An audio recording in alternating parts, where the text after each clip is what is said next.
नमस्कार, आप देख रहे हैं जी न्यूज। मैं हूं आपके साथ मीमांसा मलिक और शुरुआत करें इस वक्त की बड़ी खबर के साथ। 1993 के मुंबई बम धमाकों के मामले में विशेष टाडा कोर्ट का फैसला आ गया है।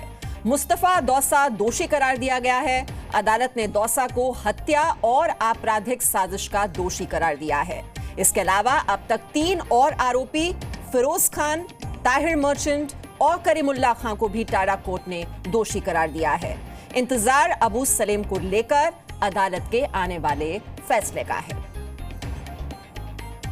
तफसील से जानकारी लेते हैं। इस वक्त हमारे साथ हमारे 2 संवाददाता जुड़े हुए हैं। हमारे साथ संजय सिंह हैं मुंबई से, साथ ही साथ राकेश त्रिवेदी भी इस खबर पर लगातार नजर बनाए हुए हैं। संजय, सबसे पहले जो दर्शक अभी हमारे साथ जुड़े हैं उन्हें जरा तफसील से आप बता दीजिए कि कौन कौन से आरोपी हैं जिन पर अभी तक फैसला सुनाया जा चुका है।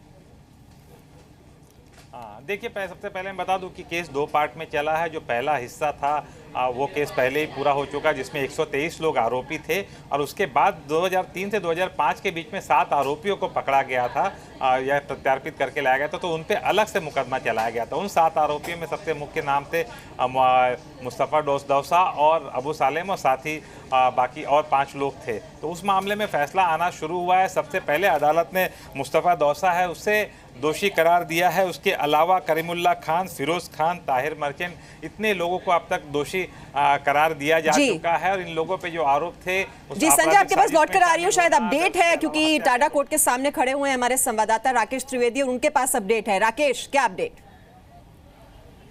देखिए, अब तक इसमें अब्दुल कयूम और रियाज सिद्दीकी, इन दोनों को लेकर के अभी फैसले आना बाकी है। इस पर अदालत जो है फैसला सुना गया है। उसके बाद में अबू सलेम का भी नंबर लगेगा। तो जिस तरीके से अभी मेरे सहयोगी आपको बता रहे थे, 7 में से 4 जो आरोपी थे उन्हें दोषी करार दे दिया गया है, जबकि बाकी 3 को लेकर के जो है फैसला अभी भी सुनाया जाएगा।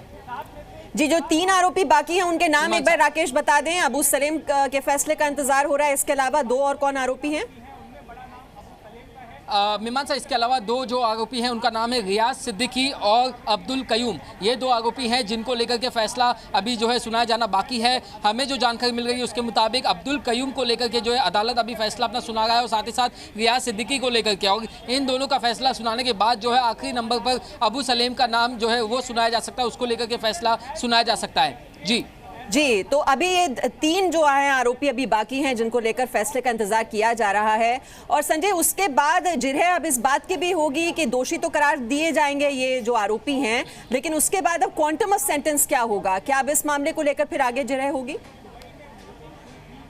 जी बिल्कुल। आज जहाँ तक हमें जानकारी है कि आज सिर्फ उनको दोषी करार दिया जाएगा और उसके बाद में एक तारीख दी जाएगी। उस तारीख पर इनकी सज़ा कितनी हो इसको लेके बहस होगी, जिसमें प्रोसिक्यूशन अपनी तरफ से इन तमाम आरोपियों के लिए सज़ा की मांग करेगा, कड़ी से कड़ी सज़ा, और इन आरोपियों के जो वकील हैं वो अपनी ओर से बहस के अंदर कहेंगे कि सज़ा कितनी कम से कम हो सके, इस बारे में होगा। सबसे दिलचस्प ये जानना रहेगा कि अबू सालेम के मामले में क्या प्रोसिक्यूशन फांसी की सज़ा की मांग करती है, डेथ पेनल्टी की मांग करती है, नहीं करती, क्योंकि अबू सालेम को प्रत्यार्पण करके जब लाया गया था तो वहाँ की पुर्तगाल की अदालत में कहा गया था कि उसे कैपिटल पनिशमेंट यानी मौत की सज़ा नहीं दी जाएगी और साथ ही टोटल सज़ा जो होगी 25 साल से ज़्यादा नहीं होगी। तो अबू सालेम की जब सज़ा की वो मांग करेंगे तो उसके वो एक जानना बहुत दिलचस्प होगा और मेरे ख्याल से तकरीबन हफ्ते भर के अंदर सब क्वांटम ऑफ पनिशमेंट भी आ जाएगा। लेकिन उसके पहले 1 या 2 दिन जीरा सिर्फ इस बात पर होगी कि सज़ा कितनी दी जाए। प्रोसिक्यूशन मांग करेगा ज़्यादा सज़ा दी जाए और जो डिफेंस के लॉयर है वो शायद थोड़ी बहुत लीनियंसी की मांग करेंगे।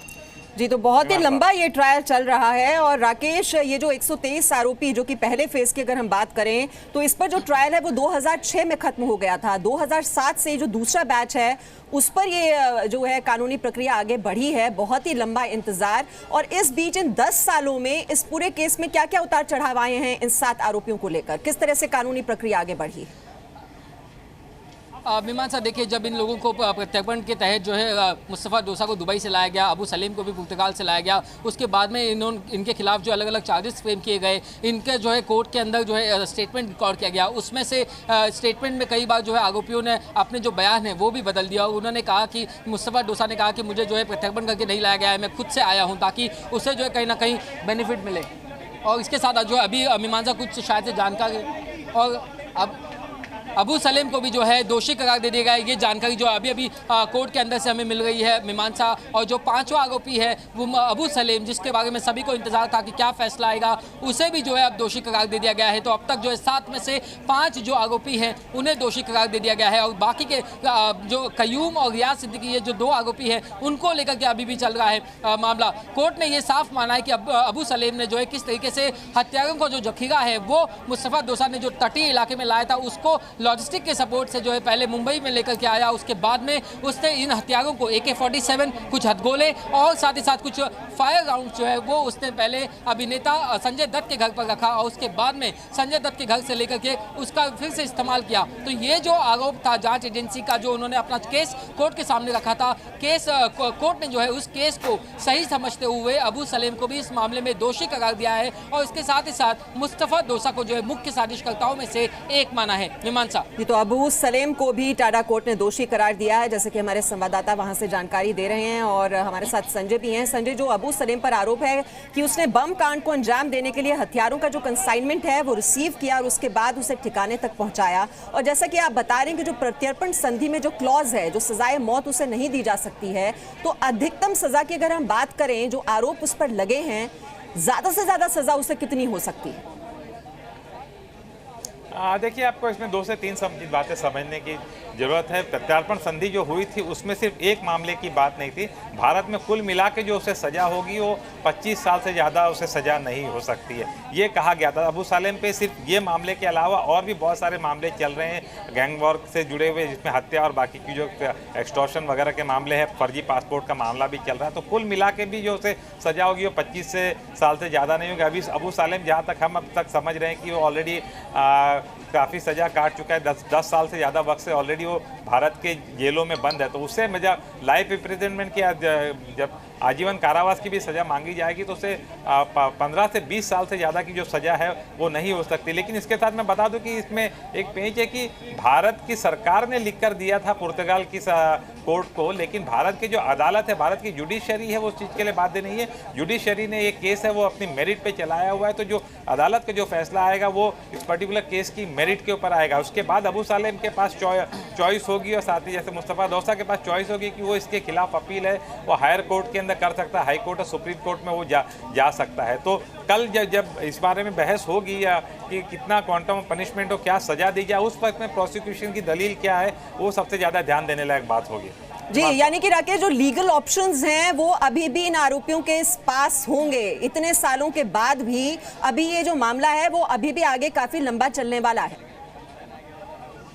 निश्चित तौर पर मीमांसा, जो बातचीत हमारी बचाव पक्ष वकीलों से हुई है और वो उनका ये कहना है कि इस अदालत के फैसले के बाद वो अपने जो उनके जो क्लाइंट्स यानी कि इस मामले के जो आरोपी हैं उनसे वो पहले सलाह मशवरा करेंगे। उसके बाद में उनके इंस्ट्रक्शन पर अगर उन्हें इंस्ट्रक्शन मिले तो वो इस अदालत के फैसले को जो है हाई कोर्ट में भी चैलेंज करने के ऊपर विचार कर सकते हैं। तो अब तक जो है अबू सलेम को यहाँ पर दोषी करार दिया गया है। साथ ही साथ इसके बाद जो 2 उसके साथी हैं उन पर भी एक अहम फैसला आना बाकी है, जिसमें से एक रियाज सिद्दीकी है। मैं आपको बता दूं कि रियाज सिद्दीकी जो है वो आरोपी है जिस पर यह आरोप है कि उसने RDX से भगी हुई जो एक गाड़ी थी वो गुजरात के भरूच इलाके में छोड़ दिया और वहां पर अबू सलेम को उसके हवाले कर दी और उसी RDX में से तकरीबन उसका जो 10% RDX है, महज 10% उसका इस्तेमाल किया गया, जिससे इतने सारे लोगों की जान चली गई। जबकि बाकी का जो RDX है उसे भी इस्तेमाल किया जाना था लेकिन उसका इस्तेमाल नहीं हो सका। तो अबू सलेम के जो दूसरे साथी हैं जिन्होंने हथियार के जखीरे को कहीं ना कहीं एक जगह से दूसरे जगह ले जाने में अबू सलेम की मदद की, उन पर भी अभी फैसला आना बाकी है।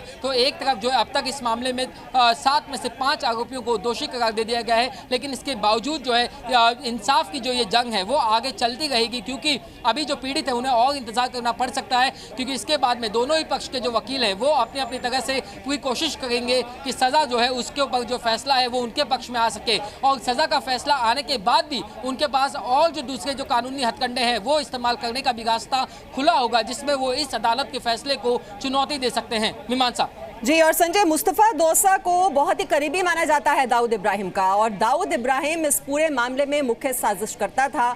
तो अभी भी जो जांच एजेंसियां हैं, जो हमारी एजेंसियां हैं यहाँ पर, उनकी गिरफ्त से कहीं दूर है इस वक्त दाऊद इब्राहिम, जो कि मुख्य साजिशकर्ता माना जाता है।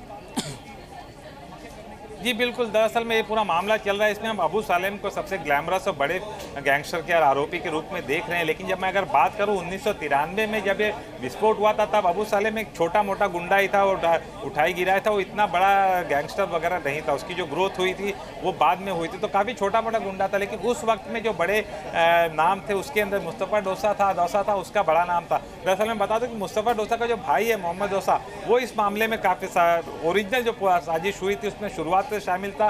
उसी ने मुस्तफ़ा डोसा को शामिल किया। तो मुस्तफ़ा डोसा, उसका भाई दाऊद इब्राहिम का भाई टाइगर मेमन के परिवार वाले, ये तमाम जो लोग थे ये मिलकर साजिश में शामिल थे। तो जो कोर टीम हम जिसको कह सकते हैं, जिसने पूरे साजिश को और ब्लास्ट को अंजाम दिया, उसमें से असली जो गुनहगार जो है, सूत्रधार है, वो भी बाहर है। चाहे मैं दाऊद इब्राहिम का नाम लूँ, अनीस इब्राहिम का नाम लूँ, मोहम्मद डोसा का नाम लूँ, टाइगर मेमन का नाम लूँ, ये जो असली मुख्य सूत्रधार थे वो कानून की पहुँच के बाहर है। ये कभी आ नहीं पाए। 24 साल हो गए, इसमें 1 से 2 जनरेशन लगभग बदल जाती है। और ये हमेशा एक प्रोसिक्यूशन ने सफलता कितनी भी कर ले केस को चलाने की, उसने काफ़ी मेहनत भी की है, पुलिस ने भी काफ़ी मेहनत की है, लेकिन उसके बावजूद इसकी जो सफलता या जिसकी जो केस की सक्सेस है उसमें हमेशा एक क्वेश्चन मार्क और एक अधूरापन जरूर बना रहेगा कि सबसे मुख्य जो आरोपी थे वो कानून की पहुंच के बाहर हैं। जी, और राकेश, मुस्तफ़ा डोसा पर क्या क्या आरोप थे? मर्डर केस, एक्सप्लोजिव एक्ट, आपराधिक साजिश के मामले, क्या ये सभी आरोप साबित हुए हैं उस पर?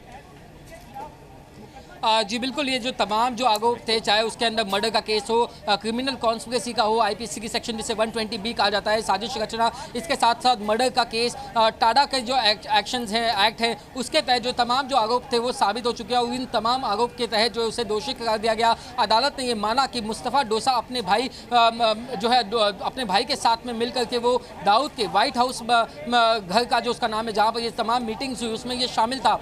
जांच अधिकारियों का ये कहना है कि ये तमाम 7 आरोपी जिन्हें आज सजा सुनाई जा रही है, जिन पर आज फैसला किया जा रहा है, ये लेवल 2 के आरोपी हैं, जबकि लेवल 1 के आरोपी, जैसे कि मेरे सहयोगी आपको बता रहे थे, वो अभी भी पुलिस की गिरफ्त से बाहर हैं। इसके पहले साल 2006 में जिन तकरीबन 100 आरोपियों को सजा सुनाई गई, वो लेवल 3 के आरोपी थे, यानी कि वो सिर्फ प्लांटर्स थे जिन्होंने अपने आकाओं के इशारे पर इस वारदात को, इस बम धमाकों को अंजाम दिया। और जो बीच की कड़ी थी वो ये 7 आरोपी थे जिन पर आज फैसला सुनाया जा रहा है। जबकि मुख्य साजिशकर्ता यानी कि लेवल 1 के जो आरोपी हैं, जिसमें दाऊद इब्राहिम, खासकर अनीस इब्राहिम, टाइगर मेमन और महमूद डोसा, ये जो तमाम जो नाम हैं, ये अभी भी गिरफ्त से बाहर हैं। तो इतनी लंबी प्रक्रिया होने के बावजूद इस केस को जो है आज़ाद भारत का सबसे ज़्यादा सेंसिटिव और सबसे क्रिटिकल केसेस में से एक इसे कहा जाता है, उसमें अब जो है एक अहम फैसला इसीलिए माना जा रहा है क्योंकि दूसरी जो कड़ी है इस मामले की, उनको लेकर के कहीं ना कहीं उनकी किस्मत का फैसला आज यहाँ मुंबई की विशेष टाडा अदालत जो है वो कर गई है। मीमांसा जी, तो राकेश, अब 2 ही आरोपी बचे हैं जिनके फैसले का हम इंतजार कर रहे हैं, रियाज सिद्दीकी और कयूम शेख।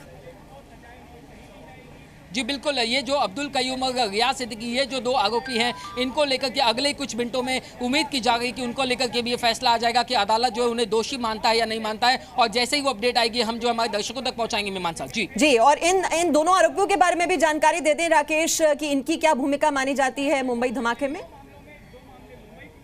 देखिए, अब्दुल कयूम जो है वो साथ ही वो जो है अबू सलेम का जो काफ़ी करीबी माना जाता है, और उस पर भी हथियारों के ज़ख़ीरे को लॉजिस्टिकल सपोर्ट प्रोवाइड करना, एक जगह से दूसरे जगह ले जाना, और ख़ास तौर से इन हथियारों को जो AK-56 की बात की जा रही है, अबू सलेम ने जिसे अभिनेता संजय दत्त के घर पहुंचाया था, उसे पहुंचाने में भी जो है कयूम की जो काफ़ी बड़ी भूमिका थी। ये आरोप जो इसके ऊपर लगाया गया है। और साथ ही साथ जहाँ तक सिद्दीकी की बात है, रियाज सिद्दीकी की, तो उस पर यह आरोप है कि उसने एक RDX से भरी हुई जो मारुति वैन थी, वो गुजरात के भरूच इलाके में जिसे छोड़ी गई थी, उस गाड़ी को अबू सलेम के हवाले किया था। तो कहीं ना कहीं दोनों ही जो आरोपी हैं वो अबू सलेम केंद्र बिंदु है, उसके दोनों तरफ जो इन्होंने लॉजिस्टिकल सपोर्ट के लिए उसे मदद की, ये आरोप के तहत जो है उन पर अभी फैसला सुनाया जाना है। मीमांसा जी, और संजय, जिस तरह के आरोपों की बात कर रहे हैं यहाँ पर राकेश, कि जिस तरह से विस्फोटक जो हैं वो कहाँ पर पहुँचाए गए और जो तमाम आरोप लगे हैं, अगर हम एविडेंस की बात करें तो ये जो सबूत हैं ये कितने ठोस हैं एजेंसियों के पास, और इनको साबित करने के लिए उनके पास क्या एविडेंस है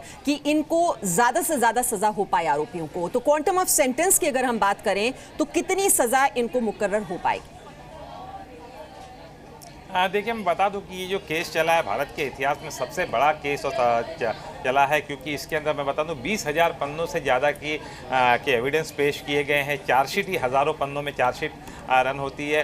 पहले भी विटनेस एग्जामिन किए थे और ये जो 7 आरोपी जिन पे आज फैसला आ रहा है, इनके लिए भी वापस से कई विटनेस एग्जामिन किए। तो 400 विटनेस तो अकेले इन लोगों के लिए विटनेस एग्जामिन किए गए क्योंकि ये लोग बाद में आए थे। साथ ही इसके बीच में मुस्तफ़ा डोसा और अबू सालेम ने सुप्रीम कोर्ट का भी दरवाजा खटखटाया था, लेकिन वापस उनको इसी अदालत में आना पड़ा। तो देख बहुत ही लंबा चला था। प्रोसिक्यूशन के लिए भी उज्ज्वल निकम थे सरकारी वकील, जिन्होंने फर्स्ट फेज में पूरा चलाया था, बहुत लंबा था। इसके अलावा ये लगभग तीसरे से चौथे जज हैं जो बेसिकली इस केस में है। सबसे पहले जज थे 1993 में JN पटेल थे, उनके बाद में एक दूसरे जज आए, फिर उसके बाद तीसरे जज तहील रहमानी ने उनका इस पर फैसला सुनाया था और अब जो है जज हैं सनफ हैं वो इस पर फैसला सुना रहे हैं। तो लगभग 4 जज इसमें बदल चुके हैं 24 सालों में और प्रोसिक्यूशन की तरफ से बहुत ज़बरदस्त मेहनत की गई थी। शायद ही किसी और केस में इतनी मेहनत की गई होगी और इसमें बहुत हथियार बरामद हुए थे, RDX बरामद हुए थे। जी संजय, आप रहिए हमारे साथ। तो 24 साल के लंबे इंतजार के बाद ये फैसला आया है और कुल मिलाकर ये 7 आरोपी और अभी तक 5 आरोपियों